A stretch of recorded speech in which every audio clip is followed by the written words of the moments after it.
ఇస్బెల్లా అనే rich family అమ్మాయి money కోసం వాళ్ళ పేరెంట్స్ ని బ్లాక్ మెయిల్ చేయడానికి ఆస్కర్ అనే లో క్లాస్ అబ్బాయితో ఫేక్ రిలేషన్షిప్ లో ఉన్నట్టు నటిస్తుంది. సో దానివల్ల ఇస్బెల్లా ప్లాన్ ఎన్ని మరుపులు తిరిగి ఎక్కడికి దారి తీసింది అనేదే ఈ మూవీ స్టోరీ. ఇది 2020లో రిలీజ్ అయిన ఐఎస్ఐ ఆర్ ఆసీ అనే రామ్ కామ్ మూవీ.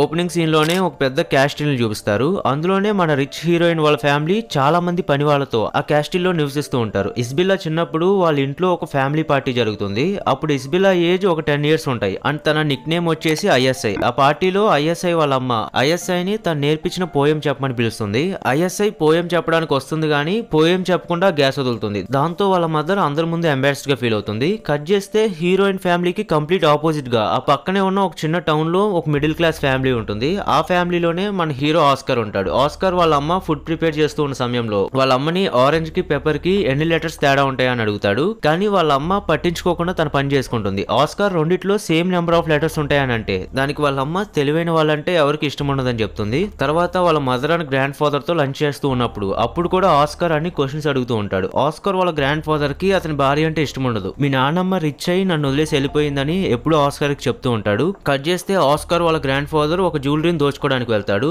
గన్తో ఆ సేల్స్ మ్యాన్ బెదిరిస్తాడు. వాళ్ళ గ్రాండ్ ఫాదర్ ఎంత అమాయకుడు అంటే దొంగలించడానికి వెళ్తాడు కానీ బ్యాగ్ తీసుకెళ్తాడు. ఆ సేల్స్ మ్యాన్ నే బ్యాగ్ అడుగుతాడు. ఇంకా అంత అమాయకంగా ఉండేసరికి ఆ దొంగతనం కూడా ఫెయిల్ అయ్యి తర్వాత అరెస్ట్ చేసి జైలుకి వెళ్తాడు. అయితే ఆ సేల్స్ మ్యాన్ ఒక ఫారినర్ అవడం వల్ల ఫారినర్ వల్లే అరెస్ట్ అయ్యానని ఫీల్ అయ్యి అప్పటి నుండి ఆయన ఫారినర్స్ ని హేట్ చేస్తాడు. కట్ చేస్తే ఐఎస్ఐ వాళ్ళ అమ్మ ఐఎస్ఐని చదివిస్తూ ఉంటుంది. తనకు చదవడం ఇష్టం లేక టాయిలెట్ కి వెళ్లాలని సాగు చెప్పి అక్కడ నుంచి కిందకి జారుకుంటుంది. కింద ఫ్లోర్ లో తనకి ఓన్లీ ఫ్రెండ్స్ అయినా ఆ క్యాస్టిల్ లో వంట చేసే వాళ్ళతో టైం స్పెండ్ చేయడానికి వెళ్తుంది. ఇంతలో వాళ్ళ అమ్మ వచ్చి వాళ్ళని డిస్టర్బ్ చేయొద్దని చెప్పి ఐఎస్ఐ అక్కడ నుండి తీసుకెళ్లిపోతుంది. ఐఎస్ఐ చాలా రిచ్ ఫ్యామిలీకి చెందిన అమ్మాయి అవడం వల్ల వాళ్ళ ఆస్తి 2 billion euros పైనే ఉంటుంది. తను చదువుకునే స్కూల్ దగ్గర నుండి ఆడుకునే ప్లే గ్రౌండ్ వరకు చాలా హై క్లాస్ గా ఉంటాయి. కానీ ఆస్కర్ వాళ్ళ ఫ్యామిలీ ఆస్తి జస్ట్ 27 euros అంతే. సో అతనిది చాలా పూర్ ఫ్యామిలీ అవడం వల్ల ఆస్కర్ స్కూల్లో అందరూ చిల్లరగా ఉంటూ గొడవ చేస్తారు. ఆస్కర్ కూడా వాళ్ళలానే హార్ష్ గా బిహేవ్ చేస్తాడు. అది చూసి ఆ క్లాస్ లో శామ్యుయల్ అనే పిల్లాడు అప్పుడే ఆస్కర్ తో ఫ్రెండ్షిప్ చేయాలని డిసైడ్ అవుతాడు. అలా ఇద్దరు కలిసి క్లాస్ గోడను పగలగొడతారు. ఆస్కర్ తో పాటు అతని కోపం ఆవేశం కూడా పెరుగుతూ వస్తుంది. అందుకే వాళ్ళ అమ్మ అతన్ని బాక్సింగ్ సెంటర్ లో జాయిన్ చేపిస్తుంది. బాక్సింగ్ కోచ్ కి ఆస్కర్ బాగా నచ్చుతాడు. కానీ శామ్యుయల్ కి ఆస్కర్ పేరు నచ్చదు. అందుకే అతనికి ఆసీ అని నిక్ నేమ్ పెడతాడు. ఇటువైపు ఐఎస్ఐ కూడా రోజు రోజుకి కుకింగ్ పైన ఇంట్రెస్ట్ పెరుగుతుంది. అందుకే ఐఎస్ఐ ఎప్పుడు వంట వాళ్ళతో కిచెన్ లోనే టైం స్పెండ్ చేస్తుంది. వాళ్ళ అమ్మకి ఐఎస్ఐ స్కూల్ నుండి తన కూతురికి మార్క్స్ తగ్గాయని సో వేరే స్కూల్ కి పంపించాలని నోటీస్ వస్తుంది. అది చూసి వాళ్ళ అమ్మ కోపంతో ఐఎస్ఐ ని కుకింగ్ కి దూరంగా ఉంచాలనుకొని వంట వాళ్ళందరినీ ఇంట్లోని పంపించేస్తుంది. అప్పుడు వాళ్ళు వెళ్ళిపోవడం చూసి ఐఎస్ఐ చాలా బాధపడుతుంది. కట్ చేస్తే ఆస్కర్ తన 20s ఏజ్ లో ఉంటాడు. ఆసీకి చదువు అంటే ఇంట్రెస్ట్ లేనందువల్ల బాక్సింగ్ నే కెరీర్ గా ఎంచుకుంటాడు. తన కెరీర్ లో ఫస్ట్ మ్యాచ్ ఒక ఫేమస్ బాక్సర్ తో ఫైట్ చేయాలి. అది గెలిస్తేనే ఆస్కర్ ఒఫిషియల్ లీగ్ లో పార్టిసిపేట్ చేయగలడు. ఐఎస్ఐ కూడా చాలా ఇయర్స్ తర్వాత తన స్కూల్ ఎగ్జామ్ పాస్ అవుతుంది. ఇప్పటికీ ఐఎస్ఐ ఇంకా కిచెన్ లోనే టైం స్పెండ్ చేస్తూ ఉంటుంది. కుకింగ్ వీడియోస్ చూస్తూ ఉండగా న్యూయార్క్ లో కుకింగ్ ఇన్స్టిట్యూట్ గురించి అడ్వర్టైజ్మెంట్ చూస్తుంది. అప్పుడే అసలు స్టోరీ స్టార్ట్ అవుతుంది. కట్ చేస్తే ఐఎస్ఐ స్కూల్ కి వెళ్లి తన టీచర్ ని కలుస్తుంది. బట్ ఆ టీచర్ డ్రింక్ చేసి ఉండడం వల్ల ఐఎస్ఐ తో ఇష్టం వచ్చినట్టు మాట్లాడుతుంది. తను పాస్ అయిన సర్టిఫికేట్స్ ఇచ్చాక తీరా వాటిలో చూస్తే దాంట్లో ఐఎస్ఐ పేరు మార్ఫింగ్ చేసి చేర్చబడి ఉంటుంది. అప్పుడే ఇదంతా వాళ్ళ పేరెంట్స్ పని అని అర్థమవుతుంది. టీచర్ ఐఎస్ఐకి మీ అమ్మ నాన్న నీకు తెలియకుండా లాయర్ ని పెట్టి ఇల్లీగల్ గా నీ పేరుతో సర్టిఫికేట్ చేయించారని చెప్తుంది. ఎగ్జామ్ పాస్ అవ్వాలంటే రిచ్ పేరెంట్స్ మంచి లాయర్ ఉంటే సరిపోతుంది. కష్టపడి చదివే వాళ్ళకి ఎంత కష్టపడ్డా వృధానే అని టీచర్ బాధపడుతుంది. ఆ అన్యాయాన్ని చూడలేక టీచర్ జాబ్ రిజైన్ చేస్తున్నా అని చెప్తుంది. అది విని ఐఎస్ఐ చాలా బాధపడుతుంది. ఇటువైపు ఆసీ వాళ్ళ అమ్మకి గ్యాస్ స్టేషన్ లో పార్ట్ టైం గా హెల్ప్ చేస్తుంటాడు. అప్పుడే వాళ్ళ అమ్మ అక్కడికి వచ్చి మీ గ్రాండ్ ఫాదర్ 14 years తర్వాత జైలు నుండి విడుదలవుతున్నాడని చెప్తుంది. మళ్ళీ ఆయన వచ్చాక ఎవరితో గొడవ పడకుండా నువ్వే చూసుకోవాలని ఆస్కర్ తో అంటుంది. అంతలో అక్కడికి ట్యాక్స్ డిపార్ట్మెంట్ ఆఫీసర్ వస్తాడు. మీరు 14,000 euros ట్యాక్స్ కట్టాలని చెప్తాడు. ఆస్కర్ కి అప్పుడే వాళ్ళ అమ్మ ట్యాక్స్ డిపార్ట్మెంట్ కి డ్యూ ఉందని తెలుస్తుంది. శామ్యుయల్ కూడా కోపంగా షాప్ లోపలికి వస్తాడు. ట్యాక్స్ ఆఫీసర్ ని చూసి ఎవడీడని గట్టిగా అరుస్తాడు. మళ్ళీ ఆస్కర్ వాళ్ళ అమ్మని చూసి రొమాంటిక్ గా కిస్ చేయడానికి వస్తుంటే బట్ ఆమె శామ్యుయల్ ని దగ్గరికి రాకుండా ఆపుతుంది. ఇంకా వాళ్ళిద్దరూ కలిసి ట్యాక్స్ ఆఫీసర్ ని బయటకు తరిమేస్తారు. ఆసీ వాళ్ళ అమ్మని ట్యాక్స్ గురించి అడుగుతూ ఉంటే కానీ ఆమె అదేం పట్టించుకోకుండా శామ్యుయల్ తో బయటకు వెళ్ళిపోతుంది. కట్ చేస్తే ఆసీ తన ఫ్రెండ్స్ తో మ్యాచ్ గురించి డిస్కస్ చేస్తూ ఉన్నప్పుడు కోచ్ ఆసీ దగ్గరకు వచ్చి మ్యాచ్ క్యాన్సిల్ అయ్యేలా ఉందని చెప్తాడు. ఆసీ పార్ట్ టైం గ్యాస్ స్టేషన్ లో పనిచేస్తూ తక్కువ టైం మాత్రమే ప్రాక్టీస్ చేయడం వల్ల స్పాన్సర్స్ కి ఆసీ పై నమ్మకం పోయిందని సో వాళ్ళు చేతులు ఎత్తేసారని చెప్తాడు. స్పాన్సర్స్ లేకుండా మ్యాచ్ లో పార్టిసిపేట్ చేయాలంటే 8,000 euros కావాలని అంటాడు. ఇటువైపు ఐఎస్ఐ వాళ్ళ పేరెంట్స్ దగ్గరికి వెళ్లి తను పాస్ అవ్వకుండా ఫేక్ సర్టిఫికేట్ ఎందుకు చేయించారని అడుగుతుంది. వాళ్ళ అమ్మ అదంతా కామన్ అని మాట దాటేసిన నేను స్కూల్ పాస్ అవ్వలేదు కాబట్టి సో కాలేజ్ కి వెళ్ళని చెప్పేస్తుంది. ఐఎస్ఐ వాళ్ళ నాన్న నువ్వు తప్పకుండా కాలేజ్ కు వెళ్ళాలంటాడు. ఐఎస్ఐ తన న్యూయార్క్ లో కోచింగ్ ఇన్స్టిట్యూట్ లో జాయిన్ అవ్వాలనుకుంటున్నట్టు, అలా తను ఏమవ్వాలనుకుంటుందో చెప్పి సో దానికోసం డబ్బులు కావాలని అడుగుతుంది. చిన్నప్పుడు తన పేరు మీద ఉంచిన ఫిక్స్డ్ డిపాజిట్ ని తనకి ఇచ్చేయమని అడిగితే అవి నీకు 25 years వచ్చాకే వస్తాయని, అది కూడా కాలేజ్ లో జాయిన్ అయితేనే ఇస్తామంటారు. షెఫ్ అవ్వడానికి అయితే చిల్లి గవ్వ కూడా ఇవ్వమని చెప్పేస్తారు. దాంతో ఐఎస్ఐ కోపంగా అక్కడ నుండి వెళ్ళిపోతుంది. ఐఎస్ఐ వాళ్ళ పేరెంట్స్ వాళ్ళ సెక్యూరిటీ ఒక అతన్ని సీక్రెట్ గా వాళ్ళ కూతుర్ని ఫాలో అవ్వమని చెప్తారు. తన ఫ్రెండ్ తో కార్ లో బయటకు వెళ్తూ ఉన్నప్పుడు తన ఫ్రెండ్ కూడా పేరెంట్స్ చెప్పినట్టు కాలేజ్ లో జాయిన్ అవ్వచ్చు కదా అంటుంది. అప్పుడు వాళ్ళ సెక్యూరిటీ అతను తను ఫాలో అవుతున్న విషయం గమనించి హీరో ఫ్యామిలీ ఉండే ఆ చిన్న టౌన్ దగ్గరికి పోనిస్తున్నట్టు చెప్తుంది. అక్కడంతా లో క్లాస్ చిల్లర వెధవలు ఉంటారని తన ఫ్రెండ్ భయపడి ముందు రానని అంటుంది. కానీ తన దగ్గర సేఫ్టీ కోసం ఎలక్ట్రిక్ గ్యాడ్జెట్ చూసి వెళ్ళడానికి ఒప్పుకుంటుంది. ఇటువైపు ఆసీ శామ్యుయల్ తో కలిసి ఒక రెస్టారెంట్ లో లంచ్ చేస్తూ తన మ్యాచ్ కి కావాల్సిన డబ్బు గురించి వరీ అవుతూ ఉంటాడు. అప్పుడు ఆసీ వెనక్కి కూర్చున్న ఒక అతను ఆసీని గుర్తుపడతాడు. నువ్వు బాక్సర్వి కదా అని గుర్తుపట్టి దమ్ముంటే నాతో ఫైట్ చేయమని రెచ్చగొడుతూ ఉండడంతో ముందు శామ్యుయల్ అతను తిడతాడు. కార్ లో వెళ్తున్న ఐఎస్ఐకి ఆ రెస్టారెంట్ బయట వేకెన్సీ బోర్డు కనిపించి ఒకవేళ తన రెస్టారెంట్ లో వెయిట్రెస్ గా పనిచేస్తే అప్పుడైనా వాళ్ళ పేరెంట్స్ ఎంబారస్డ్ గా ఫీల్ అయ్యి తన కుకింగ్ ఇన్స్టిట్యూట్ కావాల్సిన డబ్బు ఇస్తారనుకొని వెళ్ళి ఆ వేకెన్సీ గురించి అడుగుతుంది. అప్పుడు ఆ రెస్టారెంట్ ఓనర్ తన కాస్ట్లీ రష్ చూసి నీకు ఇక్కడ పని చేయడం కష్టం అవ్వచ్చేమో అని చెప్తుంది. ఐఎస్ఐ లేదు నేను చేస్తా అనడంతో సో ఇంక ఓనర్ నెక్స్ట్ డే నుండి వచ్చేయమని చెప్తుంది. అక్కడ ఆసీ వెనక టేబుల్ అతను శామ్యుయల్ ని కొడతాడు. ఆసీ కోపం వచ్చి అతను ఒక్క దెబ్బతో కింద పడేస్తాడు. అది చూసి ఐఎస్ఐ వాళ్ళ ఫ్యామిలీని బ్లాక్ మెయిల్ చేయడానికి ఇతనైతే కరెక్ట్ గా సరిపోతాడు అనుకోని ఇంకా ఆసీ రెస్టారెంట్ నుండి బయటకు వెళ్తుంటే ఐఎస్ఐ వచ్చి అతను ఆపుతుంది. ఆసీతో మాటలు కలిపి ఒకేసారి డేట్ కి పిలుస్తుంది. ముందు అతను ఎగతాళి చేస్తుందేమో అనుకుంటాడు గానీ బట్ ఐఎస్ఐ అతను చేయిలాగి తన ఫోన్ నెంబర్ రాసి మెసేజ్ చేయమని చెప్తుంది. ఇక వెళ్లే ముందు తన నేమ్ అడిగి తెలుసుకొని నైట్ సోషల్ మీడియాలో ఐఎస్ఐ పేరుతో ఉన్న అకౌంట్స్ అన్ని సెట్ చేస్తాడు. చివరికి తన ప్రొఫైల్ దొరుకుతుంది. ప్రొఫైల్ చూడంగానే ఐఎస్ఐ చాలా రిచ్ అమ్మాయి అని అర్థమైపోయి అక్కడే ఉన్న వాళ్ళ అమ్మ ఈ అమ్మాయితో డేటింగ్ చేస్తే మన అవసరాలకు ఉపయోగపడుతుందని చెప్తుంది. కానీ అతను అంత రిచ్ అమ్మాయి ఎందుకు ఇష్టపడింది అనేది ఆసీకి ఇప్పటికీ అర్థం కాదు. ఆసీని కన్విన్స్ చేయడానికి నువ్వు హ్యాండ్సమ్ గా ఉంటావుగా అందుకే పడిపోయి ఉండొచ్చులే అని శామ్యుయల్ సోపేస్తాడు. నెక్స్ట్ డే ఐఎస్ఐ జాబ్ లో జాయిన్ అయిపోయి రెస్టారెంట్ లో వర్క్ చేస్తూ ఉన్నప్పుడు ఆసీ ఆ రెస్టారెంట్ లోకి ఎంటర్ అయ్యే ముందల శామ్యుయల్ తన ఫ్రెండ్ కి అమ్మాయిలతో ఎలా మాట్లాడాలి అని ట్రైనింగ్ ఇస్తూ ఉంటాడు. అమ్మాయిలకి పొగిడితే బాగా ఇష్టమని చెప్తాడు. ఆసీ అంత కాన్ఫిడెంట్ గా ప్రిపేర్ అయ్యేనా గానీ బట్ ఒక్కసారిగా తన అందాన్ని చూసి ఏం మాట్లాడాలో తెలియ కన్ఫ్యూజ్ అవుతాడు. మొదట పొగుడుతూనే మాట్లాడతాడు. ఐఎస్ఐకి అతని మాటలు వింతగా అనిపిస్తాయి. అయినా నార్మల్ గా ఉన్న ట్యాగ్ చేస్తుంది. అప్పుడు తను వేసుకున్న యూనిఫామ్ చూసి అంత ఆస్తున్నా తన కాళ్ళపైన తను నిల్చోడానికి ఇక్కడ జాబ్ చేస్తుంది అనుకొని ఐఎస్ఐని మెచ్చుకుంటాడు.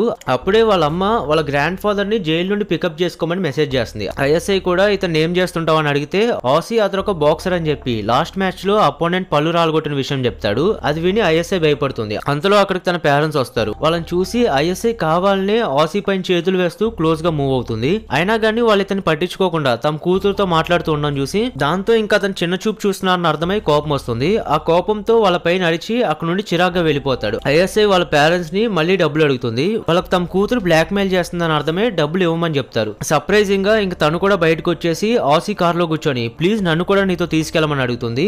దాంతో ఇంకా చేసేదేం లేక ఆసీ వాళ్ళ గ్రాండ్ ఫాదర్ ని పికప్ చేసుకోవడానికి తిన్ను కూడా తీసుకెళ్తాడు. గ్రాండ్ ఫాదర్ ని ఓల్డ్ ఏజ్ హోమ్ నుండి పికప్ చేసుకోవాలా అని అడుగుతుంది. కట్ చేస్తే ఆసీ జైల్ బయట వెయిట్ చేస్తూ ఉంటాడు. గ్రాండ్ ఫాదర్ వాళ్ళ ఇన్మేట్స్ కి బాయ్ చెప్పి బయటకు వస్తాడు. బయటికి రాగానే ఆసీతో అమ్మాయిని చూసి మొదట కాల్ గోల్ అనుకుని సిగ్గుపడుతూ ఉంటే కానీ ఆసీకి వాళ్ళ గ్రాండ్ ఫాదర్ గురించి తెలుసు కాబట్టి తన నా ఫ్రెండ్ అని అడగకుండానే చెప్పేస్తాడు. ఒక పక్క ఐఎస్ఐకి ఆ గ్రాండ్ ఫాదర్ చాలా వియర్డ్ గా అనిపిస్తాడు. ఈవెన్ జైలు నుండి బయటకు వచ్చిన ఫస్ట్ డేనే రోడ్డు మీద పోయే వాళ్ళని గెలుపుతూ ఉండేసరికి ఆసీకి ఇంక విసుకొచ్చేస్తూ ఉంటుంది. అందుకే నిన్ను నాతో రావద్దన్నానని ఐఎస్ఐ పైన కోపడతాడు. ఇంక తన్ని మోసం చేయడం ఇష్టం లేక అతని సిచ్యువేషన్ మొత్తం ఎక్స్ప్లెయిన్ చేసి అతనికి ఇలా బాక్సింగ్ మ్యాచ్ లో పార్టిసిపేట్ చేయడానికి 8,000 euros అవసరం అని, అందుకే తను రిచ్ కాబట్టి తన దగ్గర నుండి మనీ లాగుదామనే ఉద్దేశంతోనే మార్నింగ్ వచ్చి కలిశారని నిజం ఒప్పేసుకుంటాడు. అది విని ఐఎస్ఐ కార్ దిగి వెళ్ళిపోతుంది. అయితే తను ఎక్కడికి వెళ్తే అక్కడికి వాళ్ళ సెక్యూరిటీ అతను ఫాలో అవుతూ ఉండేసరికి అది చూసి ఐఎస్ఐ కోపం వచ్చి వెళ్ళి కార్ వైపర్ పీకేస్తుంది. దాంతో ఇంక వాళ్ళ పేరెంట్స్ ని బ్లాక్ మెయిల్ చేయకపోతే డబ్బులు రావని అర్థమై మళ్ళీ నైట్ ఆసీని కలుస్తుంది.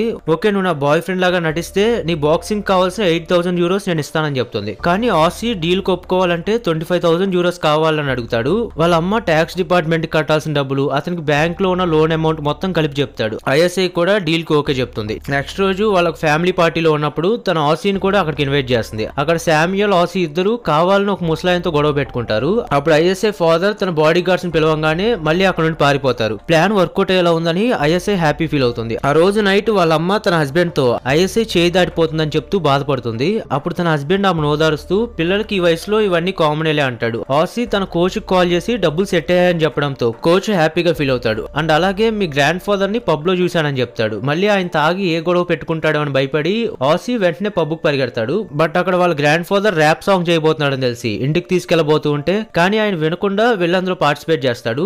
ఆశ్చర్యంగా అక్కడ టీనేజ్ వాళ్ళతో పోటీ పడి మరి ఆయన ఫస్ట్ రౌండ్ లో గెలిచి చూపిస్తాడు. ఒక పక్క ఆసీ టెన్షన్ అయిపోతూ ఉండడం చూసి మీ గ్రాండ్ ఫాదర్ చాలా స్మార్ట్, ఆయన నువ్వు ఇంతలా రెస్ట్రిక్ట్ చేయాల్సిన పని లేదని చెప్తుంది. దానికి ఆసీ ఇదివరకు ఆయన చేసిన బ్యాంక్ రాబరీ గురించి చెప్పి యాక్చువల్లీ అందుకు శిక్ష 4 ఏళ్లు పడితే బట్ జైల్లో ఆయన పెట్టుకున్న గొడవల వల్ల అది 10 years కి ఎక్స్టెండ్ అయిందని చెప్పి సో మా గ్రాండ్ ఫాదర్ నువ్వు అనుకున్నంత స్మార్ట్ టైం కాదులే అని చెప్తాడు. ఆసీ తన మ్యాచ్ కోసం మనీ ఇవ్వమని అడిగితే ఐఎస్ఐ ప్రస్తుతానికి మా పేరెంట్స్ నా బ్యాంక్ అకౌంట్ బ్లాక్ చేశారని సో ఇంకా తన పేరెంట్స్ పైన ప్రెజర్ పెంచాలని చెప్తుంది.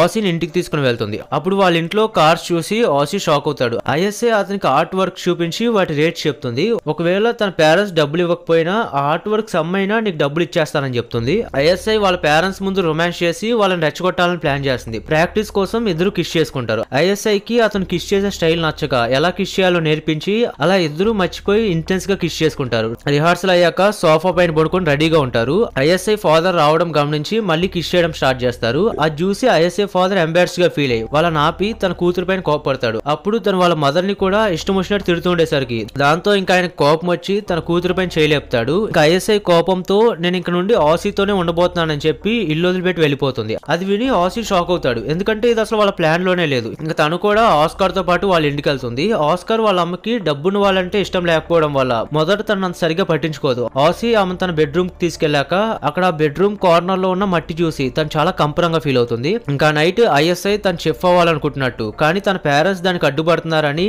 ఇలా తనకున్న ప్రాబ్లమ్స్ అన్ని షేర్ చేసుకునిద్ది. అప్పుడు ఆసీ తనతో మీ డబ్బున్న వాళ్ళకి హ్యాపీగా బతకడం తెలియదని చెప్పి కుకింగ్ చేయడానికి అంత బాధపడడం ఎందుకు, అది ఎక్కడైనా చేయొచ్చు అని చెప్తాడు. ఐఎస్ఐని కిచెన్ లోకి తీసుకెళ్లి నీకు నచ్చిన వంట చేసుకోమని వాళ్ళ ఇంట్లో ఉన్న వెజిటేబుల్స్ అన్ని తన ముందర పెడతాడు. అప్పుడు ఆ వెజిటేబుల్స్ అంత బాగోకపోయినా బట్ తను ఇష్టంగా కుక్ చేస్తూ ఉన్నప్పుడు ఒక పక్క ఆసీ వాళ్ళ మదర్ అండ్ గ్రాండ్ ఫాదర్ తో కలిసి చాలా హ్యాపీగా టైం స్పెండ్ చేస్తూ ఉండడం చూసి తిని ఇక్కడ జెలస్ ఫీల్ అవుతుంది. ఎందుకంటే తిను ఎప్పుడు వాళ్ళ ఫ్యామిలీతో అలా టైం స్పెండ్ చేయలేదు. ఈవెన్ వాళ్ళు బిలో పోవర్టీలోనే బతుకుతున్నప్పటికీ ఏ టెన్షన్స్ లేకుండా నవ్వుతూ మాట్లాడుకుంటారు. కొద్దిసేపటికి ఐఎస్ఐ కూడా తను చేసిన వంట తీసుకొస్తుంది. అప్పుడు ఆ గ్రాండ్ ఫాదర్ అది చూసి ముందు హేళన చేస్తాడు కానీ తిన్న తర్వాత ఇంకా ఉందా అని అడుగుతాడు. నిజంగా తను చేసింది అందరికి బాగా నచ్చుతుంది. నెక్స్ట్ డే వాళ్ళిద్దరు లంచ్ చేస్తూ ఉన్నప్పుడు అలా మాటల్లో ఆసీ తన లెటర్ కౌంటింగ్ టాలెంట్ గురించి ఆమెకు చెప్తాడు. ఐఎస్ఐ అతను టెస్ట్ చేస్తుంది. ఆసీ ప్రతిదానికి కరెక్ట్ గా ఆన్సర్ చేస్తాడు. అప్పుడు ఐఎస్ఐ ఇంప్రెస్ అయ్యి నువ్వు కూడా మీ గ్రాండ్ ఫాదర్ లాగే చాలా స్మార్ట్ అని, మీరు ఒకవేళ రిచ్ అయ్యి ఉంటే బాగా చదివేవాడివి కదా అని చెప్తుంది. కానీ ఆసీకి బాక్సింగ్ అంటేనే ఎక్కువ ఇంట్రెస్ట్ లే అని చెప్తాడు. తన బాక్సింగ్ టాలెంట్ చూపించడానికి ఐఎస్ఐని బాక్సింగ్ సెంటర్ కి తీసుకెళ్తాడు. అక్కడ ఆసీ ట్రైనింగ్ పక్కన పెట్టి ఐఎస్ఐ తో టైం వేస్ట్ చేస్తూ ఉండడం చూసి కోచ్కి చిరాకు వస్తుంది. అంతలో వాళ్ళ అమ్మ అక్కడికి వచ్చి ఆసీని గ్యాస్ స్టేషన్ దగ్గరికి వెళ్ళమని చెప్తుంది. ఐఎస్ఐ అదేంటని అడిగితే పార్ట్ టైం అక్కడే పనిచేస్తున్నాలే అని చెప్తాడు. నిజానికి రెస్పాన్సిబిలిటీస్ వల్ల ప్రాక్టీస్ చేయడానికి టైం దొరకట్లేదని బాధపడతాడు. ఇంకా పార్ట్ టైం ఫినిష్ చేసుకుని ఇంటికి వెళ్తూ ఉన్నప్పుడు వాళ్ళ గ్రాండ్ ఫాదర్ వచ్చి అతను ఒక టీవీ షోలో ర్యాప్ సాంగ్ చేయబోతున్నాడని ప్రొడ్యూసర్ కూడా దొరికినట్టు చెప్తాడు. ఆసీ అది విని సర్ప్రైజ్ అవుతాడు. నిజంగా వాళ్ళ గ్రాండ్ ఫాదర్ కి ఎంత టాలెంట్ ఉందంటే నమ్మలేకపోతాడు. యాక్చువల్లీ ఆయన ఇవన్నీ జైల్లో ఉన్నప్పుడు టైం పాస్ లాగా ప్రాక్టీస్ చేసి ఉంటాడు. కట్ చేస్తే వీళ్ళందరూ పార్టీలో ఎంజాయ్ చేస్తూ ఉంటారు. శామ్యుయల్ టాయిలెట్ లో అతని ప్రైవేట్ పార్ట్ ఫోటో తీసుకొని పార్టీలో ఒక అమ్మాయి అతని న్యూడ్ పిక్స్ సెండ్ చేయమని అడిగిందని చెప్తాడు. అది తెలిసి ఐఎస్ఐ అతను ఆట పట్టిస్తుంది. అయితే అప్పుడు అనుకోకుండా ఆ పిక్స్ ని వాళ్ళ మదర్ కి ఎంఎంఎస్ చేయడంతో సో ఆ పిక్స్ వాళ్ళ అమ్మ చూడకముందే డిలీట్ చేయాలని కంగారుగా ఇంటికి వెళ్తే కానీ అప్పటికే వాళ్ళ అమ్మ ఆ పిక్స్ చూసేసి ఉంటుంది. శామ్యుయల్ ని కొట్టి ఇంట్లోని తరిమేస్తుంది. ఇటువైపు ఐఎస్ఐ ఆసీ ప్రాబ్లం అర్థం చేసుకుంటుంది. అతని పార్ట్ టైం జాబ్ వదిలేసి ఫుల్ టైం బాక్సింగ్ ప్రాక్టీస్ చేయొచ్చుగా అని చెప్తుంది. కానీ ఆసీ మాట దాటేసి ఎలాగో ఫ్యూచర్ లో కలిసి ఉన్నాం కదా ఎందుకంత కేర్ చూపిస్తున్నావు అన్నట్టు మాట్లాడతాడు. ఇంకా తాగిన మొత్తులో అనుకోకుండా తనకి కిస్ చేస్తాడు. అప్పుడే ఆసీకి ఐఎస్ఐ మీద క్రష్ ఉందని అర్థమవుతుంది. కానీ వీళ్ళ మధ్య ఉన్న క్లాస్ డిఫరెన్స్ వల్ల ఎలాగో వర్కౌట్ అవ్వదని తెలిసి జస్ట్ కిస్ తోనే ఆగిపోతాడు. ఇంకా తర్వాత ఐఎస్ఐ కూడా తన ఫీలింగ్స్ ని ఎక్స్ప్రెస్ చేసి ఇన్ఫాక్ట్ ఇంకా ఇంటెన్స్ గా కిస్ చేస్తుంది. ఇంకా అలా పార్టీలో వాళ్ళిద్దరూ ఫుల్ గా ఎంజాయ్ చేశాక బాగా తాగేసి ఇంటికి వస్తారు. అప్పుడు ఆసీ ఐఎస్ఐని ఎగతాళి చేస్తూ నువ్వు ఒక తెలివిలేని మిలియనీర్ అంటాడు. దానికి ఐఎస్ఐ మిలియనీర్ కాదు బిలియనీర్ అని గుర్తు చేసి మేము రిచ్ అని మీకు కడుపుమంట అని చెప్పి వామిట్ చేసుకుంటుంది. ఆసీ ఆమెను వాష్రూమ్ కి తీసుకెళ్లి క్లీన్ చేస్తాడు. తర్వాత ఇద్దరు ఒకే బెడ్ పైన పడుకుంటారు. నెక్స్ట్ డే ఐఎస్ఐ పేరెంట్స్ ఆమెను తీసుకెళ్ళడానికి వస్తారు. ఇంకా తన అకౌంట్ లో మనీ వాడుకోవచ్చు అని చెప్పి అలాగే తనకి ఇష్టమైన కుకింగ్ ఇన్స్టిట్యూట్ లో కూడా జాయిన్ చేయడానికి ఒప్పుకుంటారు. కానీ కండిషన్ ఏంటంటే తన ఆసీతో బ్రేకప్ చేసుకుని అలాగే ఆ రెస్టారెంట్ లో జాబ్ మానేయాలని చెప్తారు. అది విని తను షెఫ్ అవ్వబోతున్నందుకు హ్యాపీ ఫీల్ అయినా బట్ మళ్ళీ ఆసీని కలవలేనని తెలిసి కొంచెం డిసప్పాయింట్ అవుతుంది. తర్వాత లాస్ట్ టైం అతనితో బ్రేక్ఫాస్ట్ చేస్తూ ఫైనల్లీ అతనికి ఇస్తానన్న మనీ అతనికి ట్రాన్స్ఫర్ చేస్తుంది. ఆసీతో ఆ మొత్తం డబ్బు నీ కెరీర్ కోసమే యూజ్ చేసుకోమని చెప్తుంది. అయితే ఆసీకి అది విని కోపం వస్తుంది. నాన్న చనిపోయాక ఒక్కరితే కష్టపడి పెంచింది మా అమ్మ, ఆమెను వదిలేసి నేను సెల్ఫిష్ గా ఆలోచించలేనని చెప్తాడు. రిచ్ పీపుల్ కి కి రిలేషన్షిప్ వాల్యూస్ తెలియదు, అందుకే వాళ్ళంటే నాకు నచ్చదని ఇంకెవరి దారి వాళ్ళదే, మళ్ళీ మనం కలుసుకోవద్దని అనేస్తాడు. ఆసీ మాటలకి ఐఎస్ఏ చాలా అప్సెట్ అవుతుంది. తన ఇంట్లో కూడా ఆసీ గురించి ఆలోచిస్తూ అతను మిస్ అవుతూ ఉంటుంది.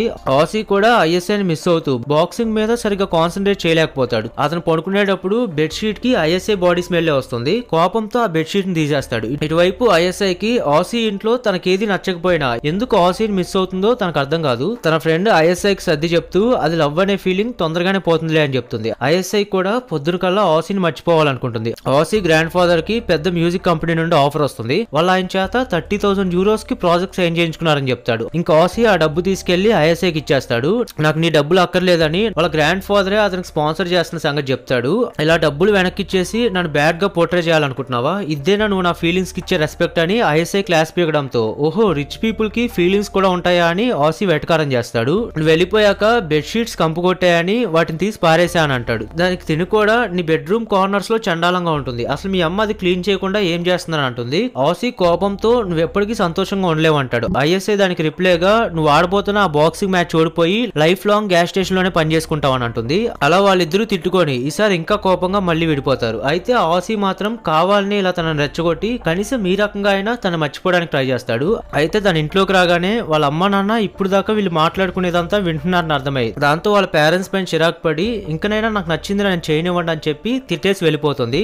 ఆసీ బాక్సింగ్ ప్రాక్టీస్ చేస్తూ ఫ్రస్ట్రేషన్ లో శామ్యుయల్ ఇష్టముచ్చినట్టు కొడతాడు. కోపంలో ఐఎస్ఐ తాగి వామిట్ చేసుకున్న వీడియో సోషల్ మీడియాలో అప్లోడ్ చేస్తాడు. ఇటువైపు ఐఎస్ఐ కి తన ఫ్రెండ్ ఆ వీడియో షేర్ చేయడంతో దాంతో ఆసీనే ఈ పని చేశాడని అర్థమై ఇంకా అతని మీద కోపంతో బాక్సింగ్ కమ్యూనిటీ వాళ్ళతో కాంటాక్ట్ అయ్యి వాళ్ళకి డబ్బులు ఇచ్చి మరీ ఆసీ మ్యాచ్ ని క్యాన్సిల్ చేపిస్తుంది. ఆ తర్వాత రోజు ఆసీ చాలా కోపంగా వచ్చి ఐఎస్ఐ పైన అరుస్తాడు. అప్పుడు తను అతను అప్లోడ్ చేసిన వీడియో గురించి అడుగుతుంది. వీడియో కెరీర్ రెండు ఒకటి కాదని చెప్తుండగానే ఇందులో వాళ్ళ గ్రాండ్ ఫాదర్ ఎవరితోనో గొడవ పడుతున్నాడని తెలిసి ఇప్పుడు గనక వెళ్ళి ఆపకపోతే మళ్ళీ ఆయన ఈ వయసులో జైలుకి వెళ్లాల్సి వస్తుంది అనుకోని అయితే ఆసీ దగ్గర కార్ లేకపోవడం వల్ల ఐఎస్ఐ కార్ లోనే అక్కడికి చేరుకోవాల్సి వస్తుంది. కరెక్ట్ గా గొడవ పెద్దదయ్యే టైం కి వెళ్ళి ఆయన ఆపుతాడు. అదృష్టం కొద్దీ అక్కడ ఇంకా పెద్ద రచ్చ ఏం జరిగి ఉండదు. గ్రాండ్ ఫాదర్ వెళ్ళిపోయాక ఇంకా ఆసీ ఐఎస్ఐ కి అతని ఫీలింగ్స్ ని ఎక్స్ప్రెస్ చేస్తాడు. తను రాకముందు ఆసీ లైఫ్ అంతా నార్మల్ గా ఉండేది, కానీ తను వచ్చాక ఇన్ఫీరియారిటీ ఫీలింగ్ పెరిగిపోయిందని అందుకే తనకి ఏ రకంగానూ సరిపడ్డని తెలిసే కావాలనే తను ప్రేమిస్తున్నా గానీ తనతో గొడవ పెట్టుకున్న విషయం చెప్పేస్తాడు. ఇంకా ఐఎస్ఐ అదంతా విని వెళ్ళి అతన్ని హగ్ చేసుకోబోతుంటే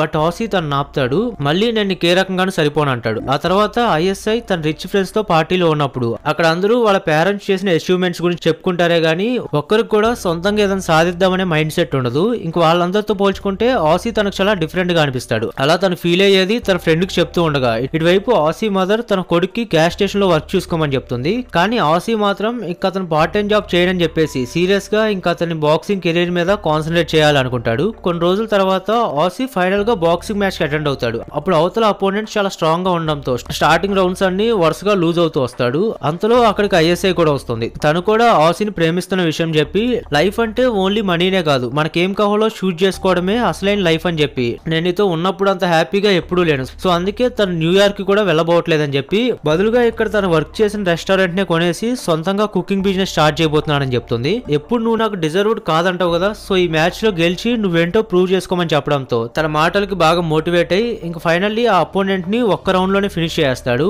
అలా ఐఎస్ఐ తన లైఫ్ లో ఫస్ట్ టైం ఫ్యూచర్ గురించి భయం లేకుండా ఎలాగో లైఫ్ అన్నాక అన్ఎక్స్పెక్టెడ్ ట్విస్ట్ వస్తూనే ఉంటాయి కాబట్టి ప్రెజెంట్ తనకి ఏది నచ్చితే అది చేయడం మొదలు పెడుతుంది. అలా ఈ మూవీ ఎండ్ అవుతుంది. సో ఈ వీడియోకి ఇంతే ఫ్రెండ్స్. ఈ మూవీ మీకు ఎలా అనిపించిందో కింద కామెంట్ చేయండి. ఇంకో ఇంట్రెస్టింగ్ మూవీ స్టోరీతో మళ్ళీ నెక్స్ట్ వీడియోలో కలుసుకుందాం.